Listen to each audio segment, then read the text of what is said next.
Welcome to Tennis Spin, where we put our spin on your tennis. So I just learned the secret behind the Clash technology. How and why is it the way it is? Stay tuned. All right, so coffee sponsor of today is Anthony W. Bryant, who is now a Buy Me a Coffee member. Well, thank you, Anthony. Anthony writes, "Thank you, Harry. You are an inspiration on many levels." Oh my God, thank you so much for your so kind words. Tony, I believe you're the one that sent me that racket.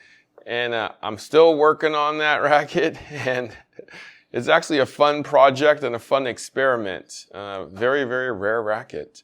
So we will be talking about that racket in the near future, actually.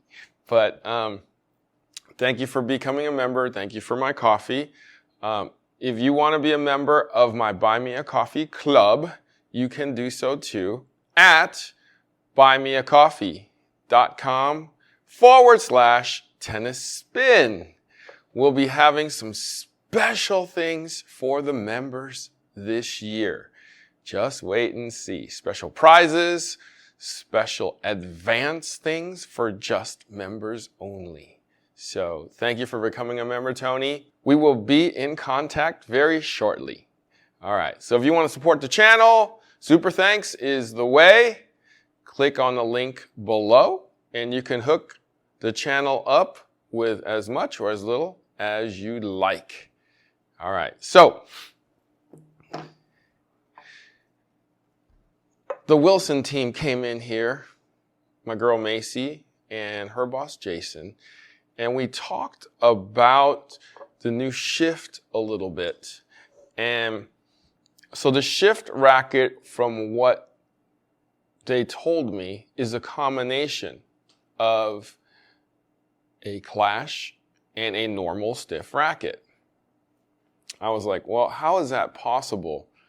Well, the shift has a normal flex this way of a stiff racket, but a flex this way of a Clash racket.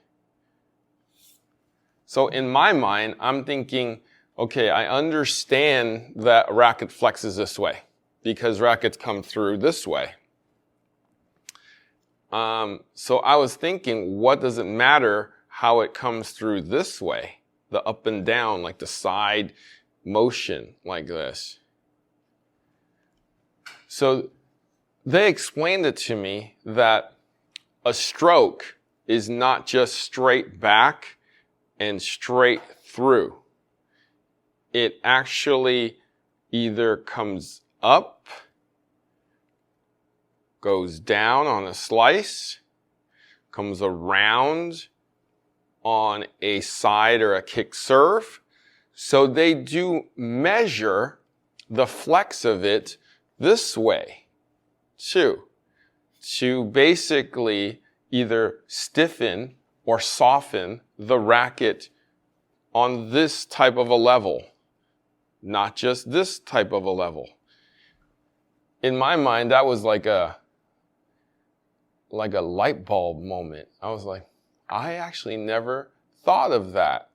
So if you think of a racket as three-dimensional, then there is like a three-dimensional flex on this racket.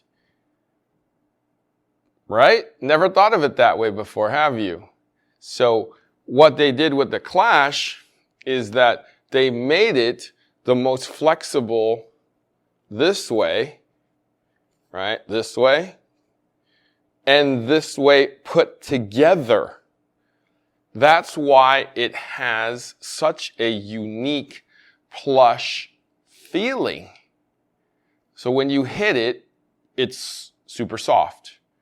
But at some point, it does stiffen up and the ball releases off the strings and it's soft. it's not stiff. If you want the ball to release faster, your swing will decide that. You swing faster and harder, the ball isn't allowed to dwell into the racket so long, and it releases faster. Therefore, it stiffens up.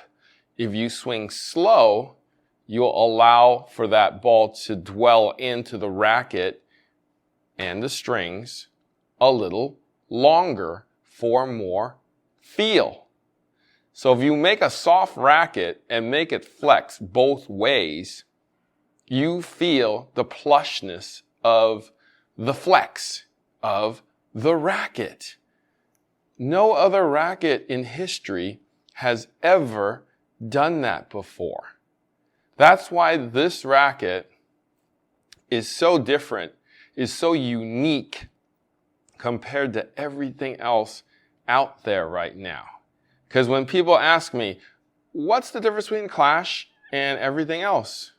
Well, that's a great question. It's its own racket. There is nothing comparable to this racket. Therefore, it's extremely unique. Now, but that doesn't mean everybody's going to love it. It's got that unique type of feel. And I tell people that 80% of the people are going to understand this racket. 20% of the people, nah, can't get it, can't do it. Just too far out in left field to play with it. It's got that kind of a wet rag kind of a feel to some people where they want the ball to release faster like a normal stiff racket. But, I mean, in the last few years, the Clash has shown that the uniqueness and the softness of the racket does sell because a bunch of you guys have bought it. And it still remains like a top 3, 4 racket in the nation. And they've actually incorporated it into some of the old blades. I believe V7, it had this technology in it. And I believe it was to the side bend this way, not this way. So they are taking what's in Clash and trying to incorporate it into other rackets that make a little more sense, that make it bend in a sideward, three-dimensional type of flex feel. You know, I think that's what the 45 is all about. That's in the technology here that you see at 12 o'clock. So that's the secret in the Clash. I mean, no other company has done it before, and no other company has done it since. You know, let's see what the future of Clash will be, and if other companies are going to take that same type of flex, softness, plushness, and decide to make their own type of racket like that. All right, so I look forward to that. All right, so on a rainy day, I got some visitors here, some from out of town. So introduce yourself and tell the folks where you're from. Hi, I'm Brian. I'm from Martinez, California. Hi, I'm Moises. I'm from San Diego, California. Hi, I'm Terrence. I'm from San Diego, California. All right, and they're too shy to say my outro, so I'll have to do it. All right, thank you guys for coming to visit me on a rainy day. Guys, thank you for watching Tennis Spin, where we put our spin on your tennis. You know, most people, they quit tennis because, it's hard to find somebody to play with, right? I just feel so lucky to have my buddy Coach Rob, that we have so much in common. We're both kind of follically impaired. Ain't that right, Coach Rob? Us follically challenged friends have to hit together. Yes, so I have Coach Rob.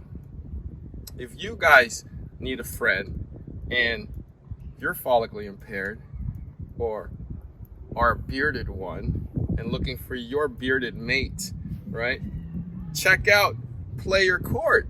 They have people that look like you, play like you, maybe act like you. Check out their site. It's playyourcourt.com.